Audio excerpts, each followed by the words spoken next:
同學仔今日做認識方程式嘅各類題目嘅。好啦，而家我哋有呢個題目，佢就話於某店買4盆玫瑰減5元後，售價共35元。咁佢問你一盆玫瑰係幾多錢呢？嗱，呢度呢4盆玫瑰呢減價減5蚊啊，減完價就35蚊。咁我哋就切咗先啦，因為我哋而家計方程啊嘛，我哋要切咗先。佢問你咩你就切咩，切呢一盆玫瑰 R 元啦。咁啊呢度問一盆玫瑰啊嘛。好啦，咁我哋而家切咗一盆玫瑰係 R 元啦，咁我哋點寫式呢？佢話4盆玫瑰減5元就係35元，咁所以呢4盆玫瑰啊嘛，每盆 R 蚊，跟住減價5蚊就係35蚊啦，就係咁啦。將成個翻譯咗落嚟呢度，4盆玫瑰每盆 R 蚊，減價5蚊就係35蚊，就係咁樣啦。咁我哋而家呢就可以解方程啦。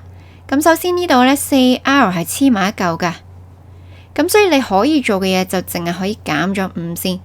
嗱，減5嘅調翻轉呢就係加5，咁所以等號嘅左邊就係加5，等號右邊記得都要加5噶喎。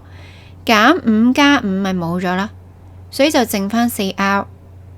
然之後呢邊呢35加5就40啊嘛，咁你就可以計到4盆玫瑰原本係40蚊。即係呢唔減價，唔減價幾多錢啊？就係40蚊。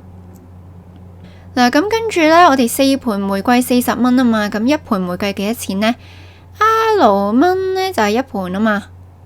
咁呢度呢4盆呢，所以呢一度關係係乘4嘅 ，R 乘4，咁乘4調翻轉梗係除4噶啦。咁所以我哋呢就要等號嘅左邊同等號右邊都要除4嘅，4R 除4。然之後呢邊40除4，咁4R 除4就剩翻個 R，40除4就剩翻10，咁所以一盆玫瑰就係10蚊嚟嘅，就係咁樣啦。10蚊、10蚊、10蚊、10蚊，4盆就40蚊，跟住減5蚊，咪35蚊咯。嗱，好啦，我哋做埋驗算先。當 R 係10，左邊就4R 減5，亦都即係4乘10，跟住就減5，4乘10就40，減完5就35蚊。咁咪即係右邊咯。好啦，到呢條佢就話弟弟比哥哥小5歲，今年哥哥15歲，即係弟弟今年幾多歲？嗱，我哋切咗呢個先，切弟弟今年呢就係 B 歲嘅，切弟弟今年 B 歲。咁佢呢度呢就話弟弟呢比哥哥小5歲啊，今年哥哥15歲。嗱，咁所以15歲哥哥呢，減咗細佬嘅 B 歲，個相差就係5歲咯，就係細5歲咯，就係咁樣啦。哥哥減細佬嘅歲數就係5歲啦。好啦，咁我哋呢就要解方程咯。呢度呢係減 B 嚟嘅，同學仔你留意翻呢度係減 B， 減 B 呢我哋唔係計一個負數啊，我哋要計呢弟弟幾多歲呢，一定係正數嚟嘅。即係呢唔會係負數嘅，咁所以呢，我哋首先要處理呢一嚿啊，呢一個係我哋嘅處理嘅事啊。嗱，我哋唔可以呢15減 B， 咁我可唔可以減15？嗱，呢度呢，你將個15減咗15呢，剩翻個負 B 噶，負 B 就唔啱噶啦。咁所以我哋首先喺等號嘅左右邊去加 B 先，減 B 加 B 冇咗，剩翻15。嗱，其實即係話將個 B 呢由負嘅掉過嚟呢邊變咗正咯，咁所以而家就5加 B 啦。咁你呢度呢，減 B 加 B 冇咗，剩翻15，然之後掉咗個 B 過嚟呢邊，5加 B 咯。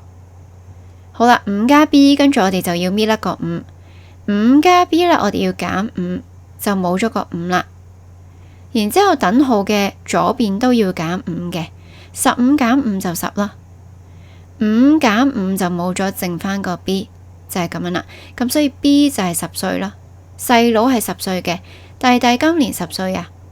嗱，同學仔呢度係有啲難嘅，咁我哋而家驗算呢，就等你去知道究竟做緊啲咩啦。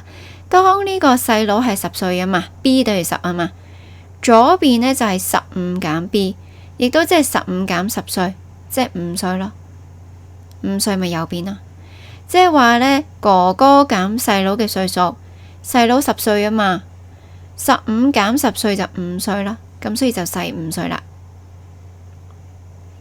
咁所以呢，呢個題目呢，最難嘅地方就係呢：你唔可以留翻呢個 b 變咗減 b 噶。你而家唔係問緊一個負數，佢前面呢個符號唔可以負噶。咁所以呢，你如果呢唔處理呢一度呢，變咗負 b 等於負10歲噶啦。咁我哋唔係問緊負數噶啦，咁所以係我哋要處理咗呢個 b 嘅，就要去加 b， 將呢邊都要加 b 啦。